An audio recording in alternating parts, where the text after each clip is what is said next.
자, 오게 되시고 반갑습니다. 자, 여러분 교재는 오늘 368페이지입니다. 368페이지 펴시고요. 항상 오시면 지난 시간에 배웠던 거 훑어보고, 자, 오늘 배울 부분이 어딘지 확인해야죠. 이번 11월, 12월 달은 우리 여기 배움이 그 세법이 크리스마스 때를 빼면은 수업이 한 5번밖에 안 나와요. 그죠? 그래서 그 강의를 원래 1월부터는 이제 8회에 맞춰가지고 8번에 맞춰서 강의를 하거든요. 근데 이번에는 이제 5번밖에 없어가지고 제가 보니까 좀 수업을 조금 길게 하면서 그러면서 5번에 맞추도록 하겠습니다, 여러분들. 그래서 수업 진도를 시간을 제가 원래 한 3시간이면 다 끝내드리는데 11월, 12월 달은 3시간만 하는데 제가 보니까 조금씩 길게 해야 될 것 같아요, 여러분들 보니까. 자, 368페이지 펴놓으시고 368페이지요. 가산세, 가산금 여기 할 차례죠. 징수 방법. 일세금은 어떻게 징수할 것이냐, 요걸 배경적인 걸 먼저 보고 가산세와 가산금이 어디서 나왔는지를 보고 우리 교재 간단하게만 나와 있는데 좀 더 제가 자세히 좀 설명을 드려야 돼요. 그래서 이번 기초인문 과정에서는 용어를 익히고 특히 조세 총론 부분에서 나오는 그런 징수 방법 또 용어 이런 것들을 좀 자세히 설명을 드려야 되거든요. 그래서 좀 더 자세히 설명을 드리고 뒷부분 강론 부분은 우리가 주요 세목들의 특징, 성격 이런 것만 좀 파악해 보고 그렇게 하고 이제 그 위주로 파악하고 그 다음에 이제 우리가 다음 수련부터 이제 1월부터 본격적으로 우리가 봐야 될 것 같습니다. 여러분 펴놓으시고 지난 시간에 배운 거 복습을 한번 해보겠습니다. 자, 여러분 지난 첫 주에 만나서 반갑게 만났죠, 우리가? 수업 만나서 여러분께 우리 시험에서 중요한 세금들 소개해드렸습니다. 부동산 세법인데 우리 부동산 취득할 때 내는 취득세, 등록면허세, 보유할 때, 가지고 있을 때 내는 재산세, 종합부동산세, 팔 때 내는 양도소득세를 우리 소개해드렸고 또 우리 시험에서 애들 출제 비중을 좀 말씀을 드렸습니다. 그 다음에 우리 조세 총론에서는 한두 문제 출제되는 조세 총론에서는 의외로 이제 30회 시험만 3문제가 나왔고, 자, 오늘 이제 정답안 합격자 발표가 있었어요. 합격자 발표가 있었고, 세법은 한 문제가 모두 정답 처리됐어요. 그래서 제가 이제 요 세법, 요 문제는 35번 문제라고 그래서 이제 세법 양도소득세 세율 문제인데, 요게 이제 해설 당일날, 시험 당일날 해설할 때도 제가 요 문제가 있다, 요 문제는. 그래가지고, 해설을 했는데, 역시 요 문제가 이제 복수정답, 모두 정답 처리가 됐어요. 그래서 한 문제, 요 문제 틀렸던 분들은 다 이제 구원을 받을 수 있게 됐고, 그 다음 민법에서 이제 1차 과목에서 한 문제가 또 모두, 요 복수정답 처리가 되고요. 그래가지고, 결과적으로 1차에서 3문제, 2차에서 3문제에 해서 2문제 구원을 받았어요. 한 문제 때문에 걸려있는 전국의 수험생들이 엄청 많았는데, 만약에 이 문제에 해당된다 그러면 이 해당되는 상당수 수험생들이 또 구원을 받을 수 있었고요. 어떻게간에 세법에서 조세 총론에서 한두 문제 출제되는데 30회 시험만 3문제가 의외로 나왔고, 그 다음에 이제 31회 시험은 한두 문제 출제 예상하시면 된다고 그랬습니다. 조세 총론에서 우리 어떤 것들을 공부했냐면 조세의를 공부했는데, 조세의 앞부분에 조세가 아닌 것들만 공부했어요. 조세와 비교되는 것들. 공과금이나 공공요금은 조세도 아니다? 조세가 아니라고 그랬습니다. 반드시 세금은 국가나 지자체에서 부과해야지 국가나 지자체가 아닌 곳에서 부과하는 것은 조세가 아니다. 그 다음에 또요, 이런 것도 공부했어요. 사용료나 수수료 같은 거예요. 이런 것들은 조세가 아니라고 그랬습니다. 왜냐하면 세금은 냄과 동시에 직접적이고 개별적인 반대급부가 있다 없다? 없다. 그죠? 여러분들 비누 한 장, 수호 한 장 받은 적 없잖아요. 그래서 조세는 직접적이고 개별적인 반대급부가 없는 게 특징이기 때문에 사용료나 수수료는 조세가 아니라고 그랬습니다. 냄과 동시에 반대급부가 있잖아요. 이런 것들은. 그 다음에 또 우리가 조세 아닌 것들, 벌금이나 과태료, 과료 같은 것은 조세가 아니라고 그랬습니다. 세금은 재정 수입 조달 목적 등으로 부과하는 건데, 이런 것들은 법 위반 행위에 대한 제재에 오로지 목적을 두고 부과하기니까 벌금, 과태료, 과료는 조세가 아니다. 이런 것들을 공부했습니다. 조세가 어떤 거냐. 근데 이런 것들은 그냥 교양이라고 그랬죠? 11월 달에만 제가 말씀드리는 거고, 그 다음에 1월부터는 제가 이런 거 강의하지 않습니다. 그래서 처음 공부할 때 그래도 세금이라는 게 이런 거 아니냐 한번 봐야 되니까 설명드린 거고요. 그 다음에 시험에서 의미가 있는 것은 납부 이행 방법이요. 세금 납부는 어떻게 이행하느냐? 금전 납부, 일시불 납부가 원칙이라고 그랬죠? 예, 근데 금전 납부 원칙의 예외로서 뭐가 허용돼요? 물건으로 납부할 수 있는 물납. 그 다음에 일시불 납부 원칙의 예외로서 뭐가 허용돼요? 분할 납부. 이런 게 허용된다고 그랬습니다. 예외적으로. 그럴 때 허용되는 세금들이 법에 딱 정해져 있어요. 그럴 때 물납 허용되는 세금, 지방세에서 뭐만? 재산세만 허용된다고 그랬죠? 다른 애들 안 되고. 국세에서는 뭐? 상속세만 허용이 된다고 그랬고, 그 다음에 분할 납부는 지방세에서 재산세 허용되고, 또 국세에서 분할 납부는 종합부동산세, 양도소득세, 상속세, 증여세, 뭐 법인세 등이 허용이 된다고 그랬습니다. 그 다음에 우리 5개 주요 세금들 위주로 해서 우리가 뭘 공부했냐면 이런 것도 했어요. 제가 표로 비교해서 물납, 분할납 허용 여부도 우리가 공부했습니다. 그랬잖아요, 이거.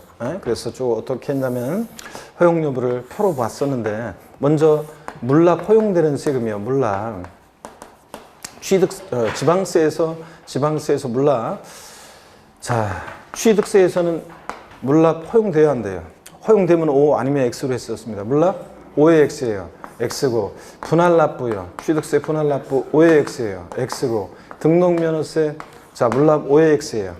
X고, 분할납부 X고, 재산세 물납 O의 X예요. O, 분할납부 O 허용되고, 그래서 허용되고, 그 다음에 종합부동산세는 물납 X, 분할납부 O.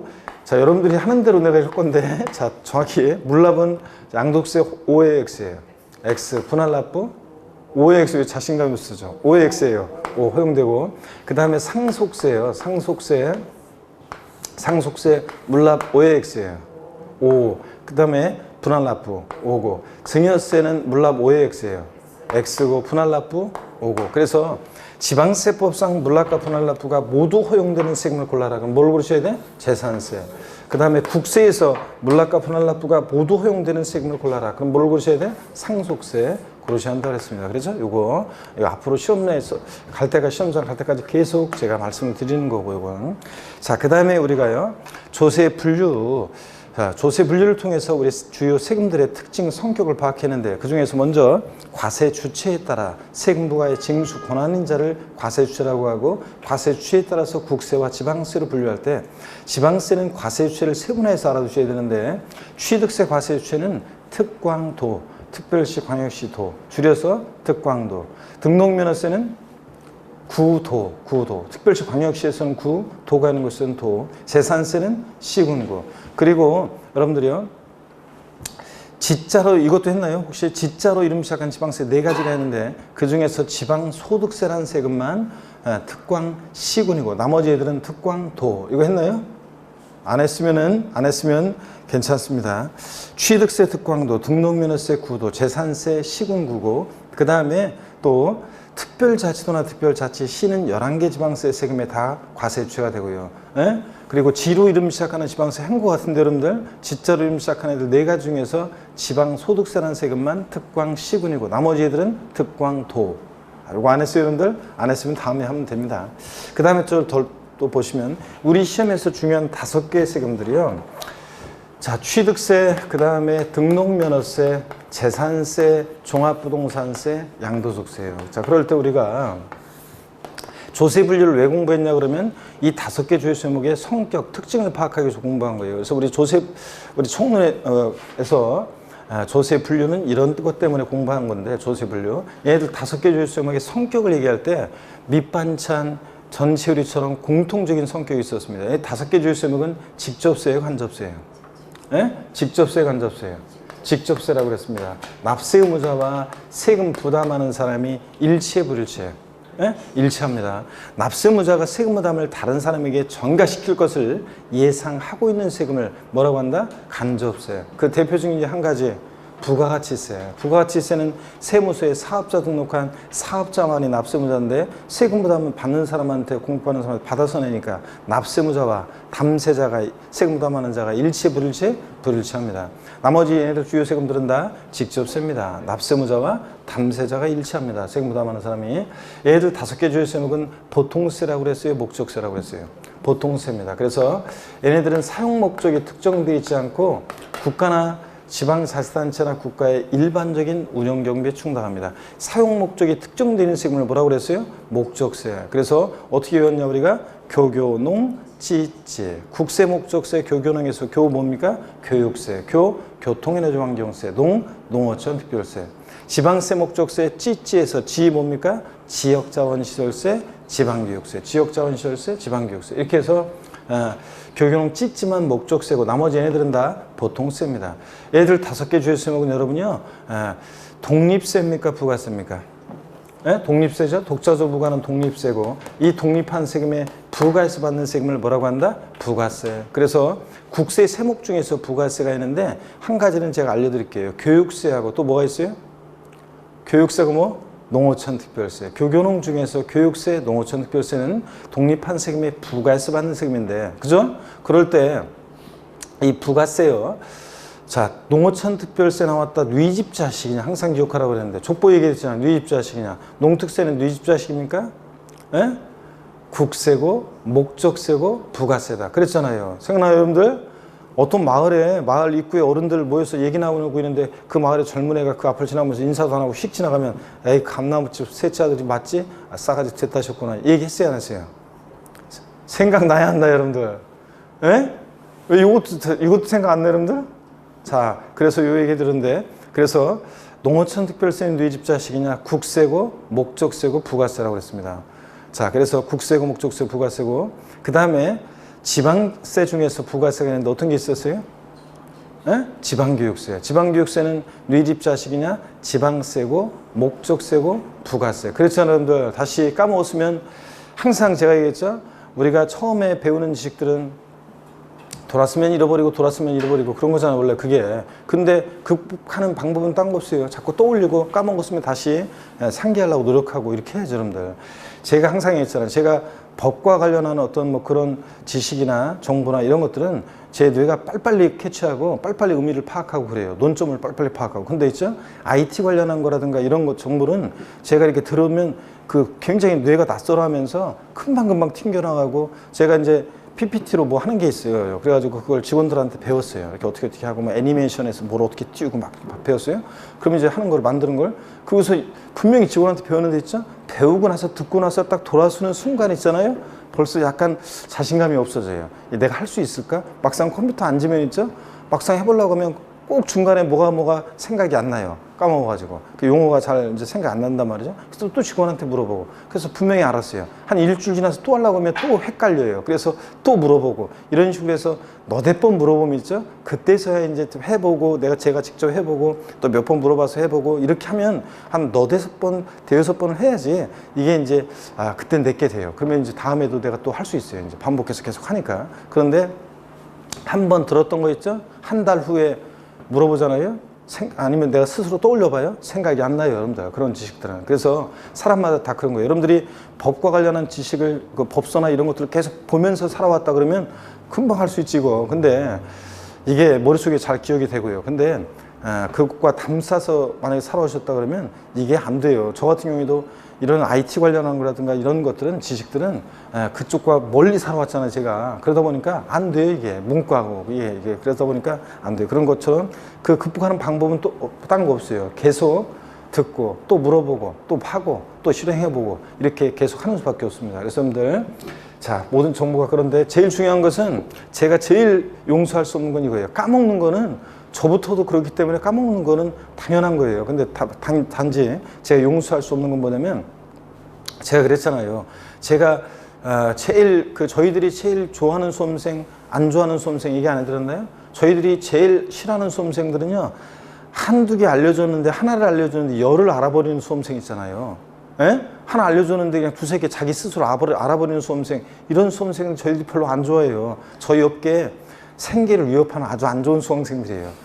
근데 다행히 그런 수험생들은 별로 없어요, 여러분들 거의. 그러니까 대부분의 수험생들은 여러분의 합격의 선배들은 항상 얘기하지만 하나 알려주면 겨우 하나 알고 하나 알려주면 겨우 하나 알고 시간 지나면 바로 까먹고 일주일 전에 냈던 거 있죠? 문제 드래그해서 똑같이 붙여놔도 그 문제를 20-30%밖에 이제 득점을 못했어요. 정답률이. 그러면 그 문제는 또 다음 주에 또 출제해. 나중에 여러분 이제 보면 알아요. 또 출제해. 그러면 정답률이 문제 똑같이 출제했어요. 일주일 후에 그러면 100% 맞아야 될 거 아니에요. 답도 똑같고 아니 내용을 그냥 드래그해서 붙였으니까.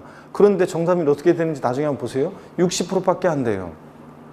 그러면은 아니 문제를 똑같이 내는데 어떻게 40%는 왜 틀리냔 말이지. 자, 그러니까 저희 강의가 계속 수업 시에 이렇게 반복하고 이렇게 하는데, 그래서 제가 하나 알려주면 겨우 하나 알았다가 또 그것도 또 시간 지나면 또 금방 또 까먹고, 자, 이런 분들이에요. 이런 수험생들 그렇게 아둥바둥 하고 그러다가 시험에 맨날 자신감 없이 하고 떨어질 것 같아요 막 이러다가 합격하잖아요. 오늘 합격적으로 받았으면 합격하잖아요. 그러면 자기가 늘 다른 사람한테 얘기할 때는 늘 1년 동안 공부 잘한 것처럼 얘기해요.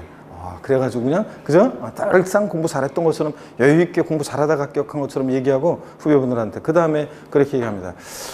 그런데 그런 수험생들이 또 겨우 합격했는데 합격자 모임에 저희들한테 와가지고 교수님 덕분에 합격했어요. 고맙습니다. 뭐 하면서 인사할 때 있잖아요. 그럴 때 진짜 보람을 느끼고 있죠. 1년 동안 강의하면서 저 같은 경우는 일정이 너무 힘들어가지고 그냥 막 사는 게 아니다 하면서 맨날 이렇게 살다가 그러다가 그런 말 들으면은 내년에도 열심히 또 열강해가지고 또 여러분들한테 도움을 줘야 되겠다 이런 생각하면서 또 강의하게 되고 그렇습니다. 그러니까 저희들이 제일 좋아하는 수험생은 하나 알려주는데 겨우 하나 알고 하나 알려주는데 겨우 알고 그러다가 시간 지나면 까먹어주고 그래서 저희들이 또 얘기하고 자 이렇게 하는 거고 그렇습니다. 그런 수험생들이 저희 생계에 도움을 주는 수험생들이고 여러분의 합격의 선배들 다 그렇게 합격했다는 거 제가 항상 했죠. 여러분이 때로는 힘겹고 처음에 들었는데 도대체 뭔 소리인지 나는 하나도 모르겠고 옆 사람은 보니까 대답하는 것 같은데 나만 모르는 것 같고 자 그런 갈등과 또 공부하다가 또 어느 정도 된 것 같은데 점수는 안 나오고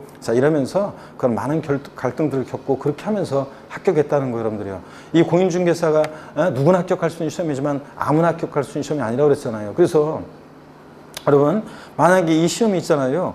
그 운전면허 시험처럼 뭐 한 두어 달 그냥 공부해가지고 또 입문서처럼 이렇게 얇은 책, 그러니까 요만큼만 봐가지고 합격할 수 있는 그런 시험이면 여러분들이 도전할 만한 가치가 있는 시험이 아니죠, 여러분들. 그죠, 여러분들? 그래서 여러분들이 진짜 1년을 아둥바둥 또 몇 년을 2년을 아둥바둥 해가지고 그 합격하는 시험이기 때문에 이게 가치가 있는 거고 나중에 여러분이 나갔을 때도 이게 가치가 있는 거지. 물론 많은 사람들이 합격했지만 이미 합격해 있지만 옛날 시험은 진짜 그냥 거저먹은 시험이에요. 중개사가. 지금은 시험 수준이 높아져가지고 거저먹을 수 없는 시험입니다. 이게. 그래서 그런 시험이기 때문에 오히려 가치가 있는 거고 여러분이 도전을 할 만한 그런 가치가 있는 시험입니다. 그래서 여러분들 합격했을 때 누구한테나 당당하게 얘기할 수 있고요. 그래서 요즘은 공인중개사 시험이 만만한 시험이 아니라는 것은 누구나 다 알아요. 여러분들. 그렇기 때문에 공부할 만한 가치가 있는 시험이고 그렇습니다. 근데 하여튼 제가 제일 용서 못하는 건 뭐냐면 까먹었어요. 그러면은 다시 기억하려고 노력을 해야 되는데 그냥 계속 구경만 하고 있어요. 그냥 복습하거나 뭐 하거나 까먹었으면 다시 생각하려고 해야 되는데 안 해. 외우라고 하는데 수업 시간에 같이 세부 시간엔 기본적인 암기가 돼야지 다음 단계 넘어가잖아요. 근데도 안 해. 그냥 구경만 하고 있어요. 그러고서 세법 어렵다고 얘기하고 막 이렇게 얘기하고 하면서 하는 분들 계시는데 그러면은 안 되단 말이에요. 그런 걸 제가 제일 용서를 못 해요. 자, 까먹었으면 다시 상기하려고 지금 시간에 다시 노력을 하셔야 돼요.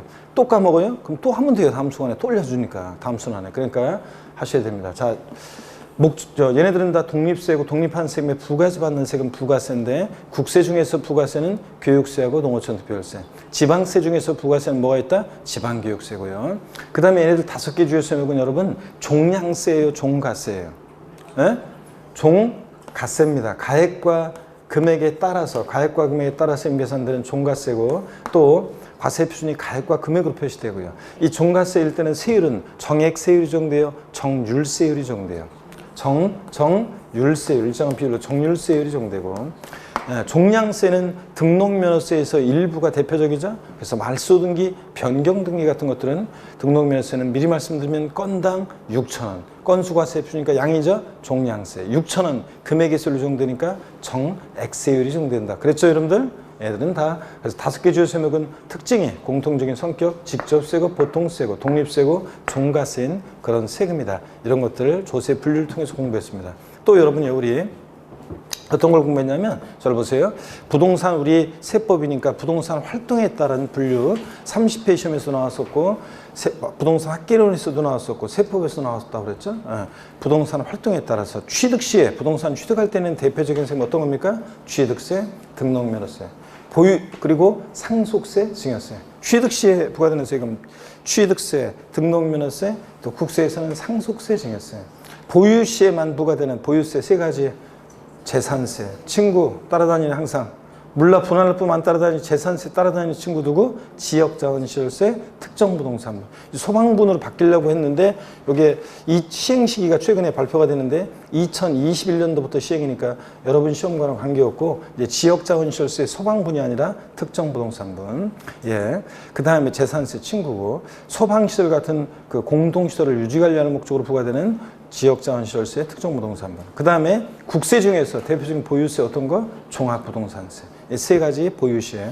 양도시에, 처분시에 부과되는 대표적인 세금, 양도소득세. 요거요. 딱 틀을 잡아놓으면 나중에 다음 순환에 동시 부과되는 세금들이 있어요. 취득과 보유, 보유와 양도 이렇게 동시 부과되는 세금들을 나중에 따로 이제 정리해서 공부 이제 하게 되면 그거 이제 하면 됩니다. 자, 그 다음에 여러분요. 또 보시면 이런 것들을 우리가 지난 시간에 공부를 했고요. 오늘 여러분들 368페이지 있죠? 368페이지 6번 가산세 가상금이에요. 이게 어디서 나왔는지 징수 방법을 먼저 이제 쭉 제가 설명을 드릴 거예요. 그래서 제가 지금 설명드리는 오늘 배우는 내용이 조세 총론에서 제일 중요한 내용이에요. 그래서 제일 어렵고 그래서 이 세금은 어떻게 징수되느냐, 징수 방법, 또 가산세, 가상금 이런 것들 오늘 또 납세의무 성립 확정 소멸에 관한 이런 내용이 제일 중요한데 요걸 이제 오늘 또 공부하도록 하겠습니다. 여러분 고기를 드시고 여러분들 스트레칭 한번 하고 본격적으로 보겠습니다. 목 운동부터 합니다, 여러분들. 목 운동. 자, 여러분 368페이지를 펴놓으시고요. 자, 제일 이제 일단 설명을 한번 쭉 들어봅니다. 여기서 징수 방법, 이 세금은 어떻게 징수되느냐, 요걸 한번 소개해 드리겠습니다. 어떤 세금은 있잖아요. 예. 어떤 세금은 가만히 있으면 세금을 내라고 납세 고지서라는 게 날라오죠. 여러분 집으로 납세 고지서 날라오잖아요, 여러분들. 근데 어떤 세금은 가만히 있으면 안 되고 우리 같은 납세무자가 세금을 자진해서 계산해서 과세주에게 신고하고 납부해야 되는 세금이 있습니다. 그래서 이 세금은 어떻게 징수되느냐 한번 보면요. 먼저요. 세금 계산은 이렇게 한다고 지난주에 배웠어요. 첫 시간에 과세표준이라는 거. 요 과표, 요 과세표준이라는 게 결정이 되면 곱하기 세율에서 우리가 산출세액을 구합니다. 지방세나 국세나 세금 계산은 이렇게 한다고 그랬어요, 여러분들? 예, 과표 결정되면 곱하기 세율에서 산출세 구한다고 그랬습니다. 그랬잖아요, 여러분들. 그럴 때 이 과세 표준이 세금 계산하는데 기초가 되는 가액이나 수량 등을 말하는데 과세 표준이 가액이나 금액으로 표시되면 뭐라고 했어요? 종가세. 수량이나 면적, 건수 등으로 과세 표준이 표시되면 종량세 이랬잖아요. 그럴 때 이 과세 표준이라는 것은 있잖아요. 우리 같은 납세의무자가 이 과표를 결정하는 그런 세금도 있고요. 어떤 세금은 납세의무자는 못하고 국가나 지자체 과세 주체만이 이 과세 표준을 결정하는 세금도 있습니다. 자, 근데 과표는 그런데요. 세율은 있잖아요. 납세의무자든 과세주체든 법에 정해진 그대로 곱해줘요. 그러니까 이 과세 표준을 누가 결정하느냐 그 말은 이 세액 결정을, 과세 표준을 누가 결정하느냐 이 말은 요 세액 결정을 누가 하느냐 이 말과 같잖아요. 과세 표준과 세액 결정을 누가 하느냐 이 말은 또 세금 계산을 누가 하느냐와 같은 말이죠. 세금 계산을 누가 하느냐에 따라서 이제 징수 방법이 달라져요. 먼저 보시면요. 우리 같은 납세의무자가 1차적으로 세금을 계산해서요. 납세의무자가 1차적으로 세금을 계산해서 자, 계산된 세금을 과세 주체에게, 자, 과세관청에요. 저렇게 계산된 세금을 신고하고 납부하는 이런 세금이 있습니다. 이런 세금을 우리가 지방세에서 뭐라고 하냐면 이렇게 징수되는 것을 신고 납부 방법 이렇게 얘기해요. 신고 납부 방법. 근데 똑같은 얘기를 국세에서는 학자들이 신고 납세 제도, 신고 납세 이렇게 얘기합니다. 자, 그러면 신고 납부 방법이라는 것은 다시요. 누가 1차적으로 세금 계산한다고요? 납세무자가 계산해서 계산된 세금을 과세주체에게 신고하고 납부하는 방식을 말합니다. 자, 그 다음에 또요. 아래 같은 경우는 보세요. 납세무자는 못하고요. 과세주체, 과세관청, 즉 세무공무원이 세금을 계산해요. 과세주체가. 그래서 납세 의무자에게 있죠. 납세 의무자에게 납세 고지서를 발부해서 징수합니다, 여러분. 자, 그럴 때 이런 징수 방법을 우리가 뭐라고 하냐면 지방세에서 보통징수 방법 이렇게 얘기합니다. 보통징수 방법. 똑같은 얘기를 정부에서 세금 계산해서 부과한다고 해서 정부 부가가세 방법 또는 부가가세 방법 이렇게 합니다. 정부 부가가세 또는 부가가세. 자, 그래서 보통 징수 신고 납부 누가 세금 계산하느냐에 따라서 징수 방법이 달라지는데요. 그렇잖아요. 어떤 세금은 납세 고지서 날라오는 세금이 있고. 자, 그럴 때 위에 같은 징수 방법은 보시면 납세무자 1차적으로 세금 계산해서 과세주에게 신고 납부했어야 되는데 이 신고 납부 의무를 불성실해요. 그러면 어떤 제재를 받냐면 가산세 제재를 받습니다, 여러분. 아래처럼요. 과세주체가 납세 고지서를 발부해서 징수하는데 그 납세 고지서에는요. 납부 기한이라는 게 있어요. 기한. 자, 납부 기한. 기한 그러면 기간의 끝이에요. 다달을 한문으로 한계할 때 한이잖아요. 그러니까 기간의 끝. 그러니까 납부 기한 내에 세금을 미납부했다. 자, 그러면 언제까지 세금을 내라고 했는데 고지서에. 근데 예를 들자면 7월 16일부터 7월 31일까지 건축물분 재산세 납기로 하는데 그 중에서 7월 16일에서 7월 31일 납부 기한 그 7월 31일 하루 딱 넘잖아요. 뭐 어떤 제재를 받습니다. 납부기한 내 세금을 미납부했다. 어떤 제재를 받는다? 가산금의 제재를 받습니다. 여러분 보세요. 보통 사람들은 일반 국민들은 가산세와 가산금을 혼동해서 사용합니다. 그죠? 제가 들어보기에 어떤 때는 가산세라고 얘기해야 되는 상황에서 가산금이라고 국민들 얘기하고 제가 어떤 일반인들 들어보면 가산금이라고 얘기해야 되는데 가산세라고 얘기하고 이거 혼동해서 사용하는데 여러분 이제 정확히 구별합니다. 신고납부하는 세금 신고납부를 불성실했을 때 뭐라고요? 가산세고요. 그 다음에 납세 고지서를 발부해서 징수할 때 그 고지서에 기재된 납부기한 내 세금을 미납부했을 때 납부하지 않았을 때 어떤 제재를 받는다? 가산금이 정도입니다. 자, 위에 같은 징수 방법은 보면요. 1차적으로 납세무자 신고 납부했어야 되는데 안 해요. 그대로 끝나는 게 아니라 2차적으로 과세 주체가요. 다시 과표 결정하고 곱하기 세율에서 상출세 다시 주고합니다. 그래서 납세무자가 신고 납부 안 하면 과세권자가 다시 세금을 계산해서 있죠. 다시 계산한 세금에다가 요 가산세를 합해요. 그래서 합한 금액을 납세 고지서를 발부해서 징수하는 겁니다. 자, 그래서 여러분 보세요. 만약에 가산세가 예를 들어서 20만 원이 계산됐다고 쳐요. 그러면 과세권자가 다시 계산한 세금이 100만 원이라고 쳐요. 그러면 요 가산세 20만 원을 합해서 고지서 보낼 때 얼마나 내라고 보내요? 120만 원 내라고 보냅니다. 근데 이 고지서를 바꾸서 세금을 또 미납부합니다. 고지서를 바꿔서. 고지서에는 납부 기한이 있었을 거 아니에요. 언제까지 세금 내라고. 근데 이 고지서에 기재된 납부 기한 내에 세금을 또 미납부합니다. 납부 기한 내에 세금을 미납부했다. 그럼 어떤 제재를 받습니까, 여러분? 금방 봤는데요. 납세 고지서를 발부해서 징수할 때 납부기한 내에 미납부했다. 어떤 제재를 받습니까? 가산금의 제재를 받습니다. 자, 이렇게 신고납부하는데요. 또 고지서를 발부해서 징수되기도 하고 가산세가 적용되는데 가산금도 적용될 수 있는 세금들이 있습니다. 근데 일단 결론적으로요.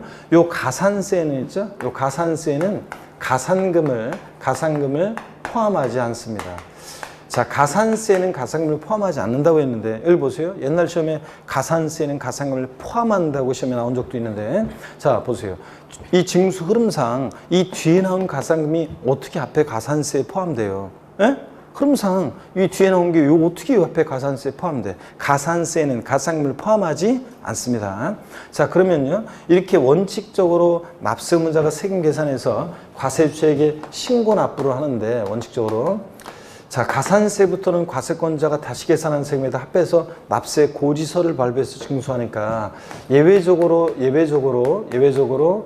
자, 보통징수 방법으로도 고지서를 통해서 보통징수 방법으로도 징수할 수 있는 그런 지방세가 있습니다. 어떤 게 있냐면 자, 여러 가지가 있지만 오늘은 여러분들 딱 두 가지만 알고 가세요. 그러면 취득세 그리고 등록면허세 있죠? 취득세, 등록면허세. 얘네들은 대표적으로 이제 신고 납부하는 지방세입니다. 물론 뭐 지자로 이름 시작하는 지방세 4가지가 있어요. 그래서 뭐 지역자원시설세, 특정자원분이요. 이게 이제 바뀐다고 했었는데 시행 시기가 최근에 발표가 돼가지고 2021년도부터 이제 이게 세목 이름이 바뀌는데 내년 시험까지는 안 바뀌어요. 그래서 특정 자원분 지역자원시설세 얘는 이제 신고납부예요. 자, 그래서 특정 자원에 대한 지역자원시설세는 신고납부입니다. 그 외에도 이제 쭉 더 있어요. 뭐 지방소득세, 지방소비세, 지방교육세 더 있지만 얘네들 이렇게 자 신고납부합니다. 자, 그다음에 지자로 이름 시작한 지방세 네 가지가 있는데 그래요. 자, 그다음에 지방교육세가 지자로 이름 시작한 애들 중에서 지방교육세가 또 이렇게 취득세, 등록면허세, 부가세일 때는 이제 신고납부합니다. 등등 더 있지만 요 정도. 잘 모르겠으면 취득세, 등록면허세만이라도 딱 알고 갑니다. 그 다음에 여러분 보세요. 이렇게 납세 고지서를 발부해서 과세권청에서 납세문자에게 보통징수 방법 징수에는 지방세가 있는데 어떤 게 있냐면 재산세예요. 그리고 나오면 재산세 나오면 항상 따라다니는 친구가 있어요. 제가 그 얘기 안 해드렸나요? 친구는 유유상종이다. 에? 제가 중학교 때 1학년 때 평생 친구 만난 얘기 했어요, 안 했어요? 했어요? 그러면 분명히 얘기했는데 친구는 유유상종. 그래서 죽이 맞아서 질풍노도의 같이 몰려다니다 보면 친구가 되고. 근데 친구라고 그래서 다 그래서 쟤는 왜 저래? 진짜 뭐 이런 것도 있다고 그랬잖아요. 그래서 물납, 분할납부만 지역자원시설세가 재산세를 안 따라다니고 항상 따라다니는 친구 지역자원시설세. 지역자원시설세, 특정부동산분. 특정부동산에 대한 이 지역자원시설세는 재산세 친구요. 얘도 소방시설 같은 공동시설을 유지관리하는 목적으로 특정부동산 보유자에 부과하는데 이 지역자원시설세 특정부동산 예 보통징수합니다. 고지서를 통해서. 그리고 물론 이제 또 있어요. 사실은 어떤 게 있냐면 지방교육세요. 이 지방교육세는 금방 보시면 여러분 보세요. 이 지방교육세는 보시니까 제가 신고납부하는 세금이라고 그랬잖아요. 근데 이 지방교육세는 또 보통징수 방법으로 징수돼요. 무슨 얘기냐면 여러분 보세요. 이 지방교육세는 항상 보면 뭘 떠올려고 그랬어요? 뉘집자식이냐. 지방세고 목적세고 또 뭐예요? 부가세라고 그랬잖아요. 그럼 보세요. 부가세라는 세금은 어떤 특징이 있냐면요. 이런 특징이 있어요. 자, 보세요. 이 지방교육세라는 세금은 아직은 여러분들이 와닿지 않겠지만 한번 보세요. 취득세나 등록면허세, 재산세를 본세로 해서 있죠. 얘를 독립세, 본세라고도 하는데 얘를 독립세 본세로 해서 부과되는 세금을 우리가 부가세라고 하는데 부가세 받는 세금을 그럴 때 취득세, 등록면허세, 재산세를 본세로 해서 이 지방교육세가 부가세로 부과되거든요. 그럴 때 이 부가세는 어떤 특징이 있느냐 그러면 부가세는 어떤 특징이냐면 예전에 MBC TV에 있죠. 전파 견문록이라는 TV 프로그램이 있었는데 제가 생각나는 게 이거예요. 그 이경규 씨가 이제 사회를 보고 연예인 패널들이 스튜디오에 나와 있어요. 그리고 유치원 다니는 어린애들, 조그만 애들이 장난감 자동차 타고 나와가지고 걔네들한테 사전에 단어를 보여줘요. 그리고 이제 그 단어에 대해서 말하지 말고 힌트를 주라고 하는데 연예인 패널들은 모르지만 시청자는 그 단어가 뭔지 알 수 있어요. 자, 그러면 이제 부부싸움이라는 단어를 보여주니까 어떤 애가 나오더니 힌트를 주는데 첫 번째 힌트에서 맞히면 500점, 두 번째 힌트에서 맞히면 400점 뭐 이런 식으로 청팀, 백팀 나눠서 이제 막 문제 맞추는 건데 어떤 애가 나오더니 자, 단어를 보여주는데 부부싸움. 조그만 애가 나와가지고 우리 엄마 아빠는 일주일에 한 번씩은 꼭 해요. 그러고서 막 놀고 있어요. 못 맞추니까 두 번째 힌트로 들어 나와서 아빠가 던지면 엄마도 맞받아 던져요. 뭐 이런 식으로 해요. 그래서 자, 여러분 보세요. 제가 부가세에 관해서 있잖아요. 유치원 다니는 똘똘한 애들 몇 명한테 연락이 설명했어요. 부가세에 관해서. 그리고 부가세란 말은 하지 말고 여기 배운 어른들 앞에서 나와가지고 배운 곳이 학원 어른들 앞에서 나와서 힌트를 줘봐라. 그러면 걔가 뭐라고 하냐면요. 그때 달라요. 이렇게 힌트를 주고 갑니다. 여러분 부가세는 한마디로 뭐라고요? 그때 달라요. 자, 보세요. 진짜 그런지요. 자, 지방교육세가요. 취득세, 등록면허세, 부가세로 부과될 때는 얘 부동산 취득 단계에서 얘네들 낼 때 얘도 부동산 취득 단계에서 지방교육세를 내고 취득세, 등록면허세 신고납부할 때 지방교육세도 뭐 한다고요? 신고납부합니다.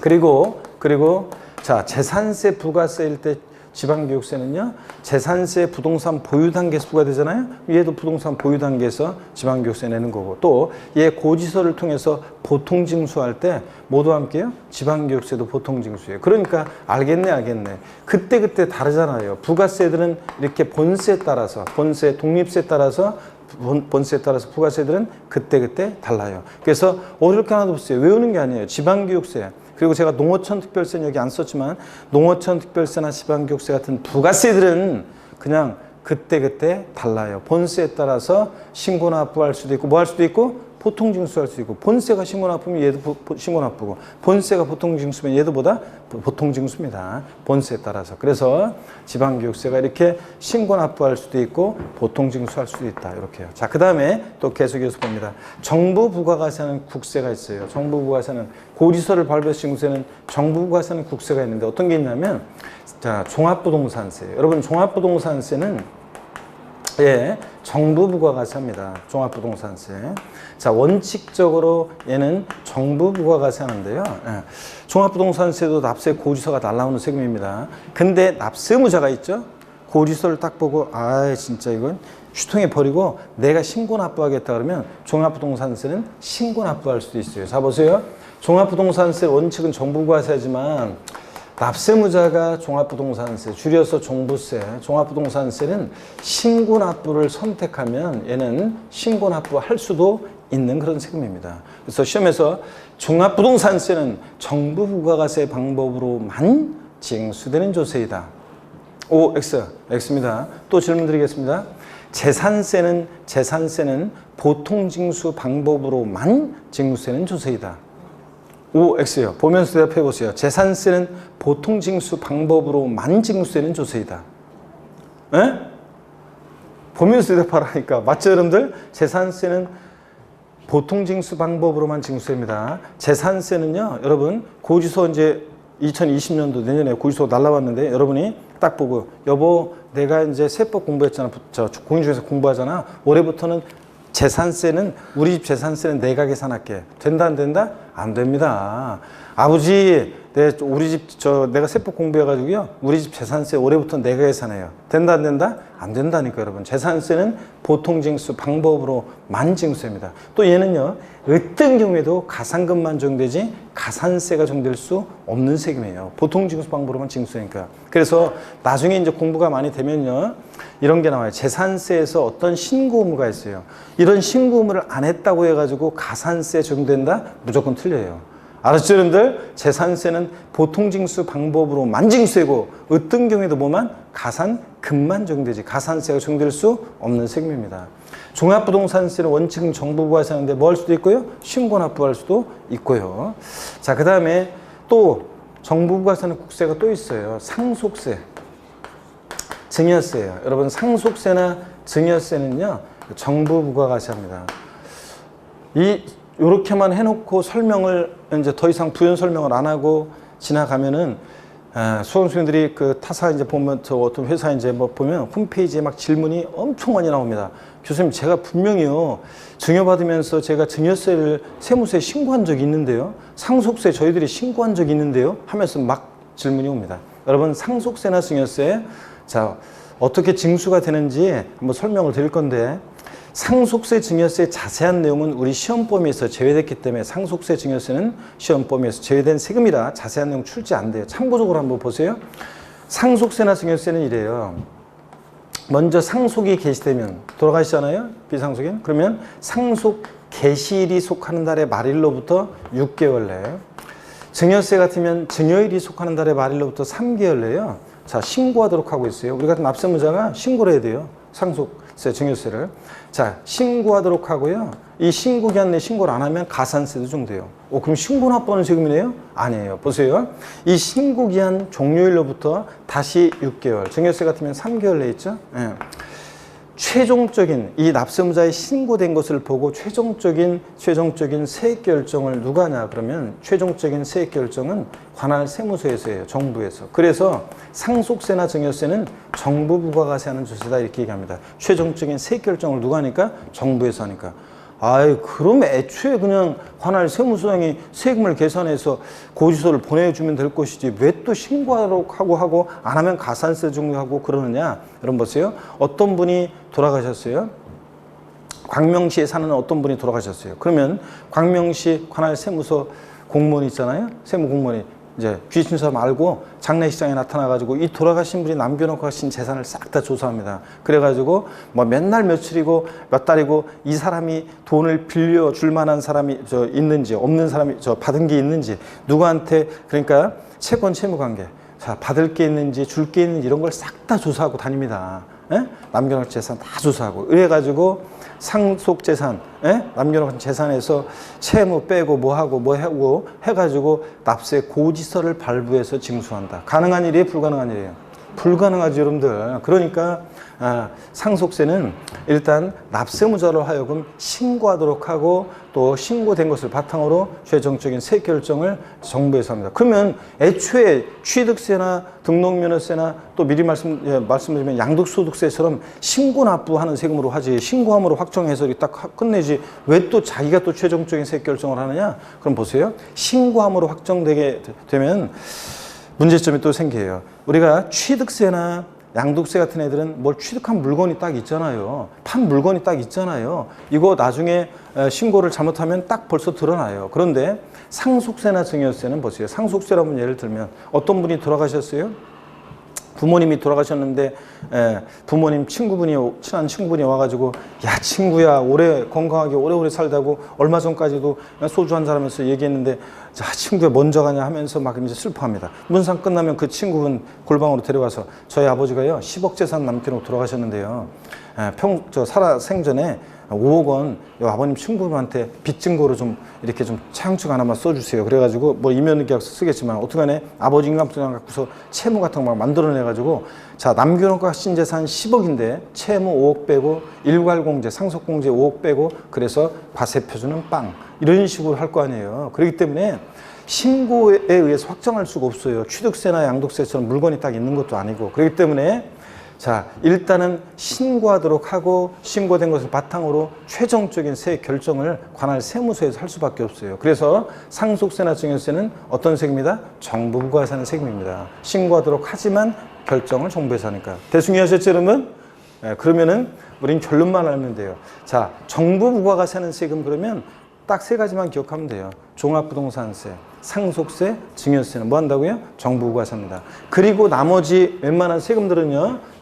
나머지 웬만한 세금들은 다 신고 납부예요. 국세는. 그래서 소득세, 양도소득세 포함한 소득세, 법인세, 부가가치세 등등 웬만한 국세는 다 신고 납부입니다. 여러분이 어떤 낯선 세금이 나왔는데 얘 잘 모르겠다. 자, 그러면 국세인데 그러면 신고 납부입니다. 자, 그래서 종부세, 상속세, 증여세. 자, 이거 정부가 세고 나머지 웬만한 세금들은 다 뭐 한다? 신고 납부하는 국세다. 이렇게 아시면 됩니다. 그래서 이렇게 해서 제가 징수 방법을 소개해 드렸는데 자, 우리가 이제 가산세와 가상금이 어떤 구조 속에서 나왔는지를 이해하고 가산세, 가상금이 그다음에 이제 자세한 내용을 우리가 공부할 건데 그 전에 이 징수 방법 요것을 머릿속에 그리고 있어야지 어떻게 징수가 되는지 그 흐름을 머릿속에 그리고 있어야지 나중에 강론에서도 이게 이제 이게 서술형으로 나오는 게 이게 이런 흐름 속에서 이게 이래서 그렇지 이렇게 이해할 수 있게 됩니다. 그러니까 반드시 그 흐름을 여러분들이 쉬는 시간에 사진으로 찍어 가시든 뭐 하든 물론 이제 제 카페에 핵심 요약 정리에 다 요약 정리가 돼 있어요. 여러분들은 그거는 이제 8번 강의하는 것을 기준으로 해서 핵심 요약 정리가 올라가 있기 때문에 여러분들은 안 배운 내용이 5번이기 때문에 제가 시간을 조금씩 더 하더라도 안 배운 내용이 이제 들어있는데 안 배운 거는 핵심 요약 정리를 다운받아 보실 때 시험 쓰지 마세요. 안 배운 것 같은데? 그럼 넘어가면 돼요. 나중에 1월부터 이제 그 1월부터는 8번으로 해서 이제 정규적으로 이제 다 배우기 때문에 그때부터 여러분들 보시면 되고요. 그래서 어떤 간에 핵심 요약 정리에 이런 것은 다 정리가 돼 있어요. 흐름이. 자, 그래서 이걸 사진 찍어 가시든 하셔가지고 반드시 이건 머릿속에 그리고 있어야 됩니다. 다시요.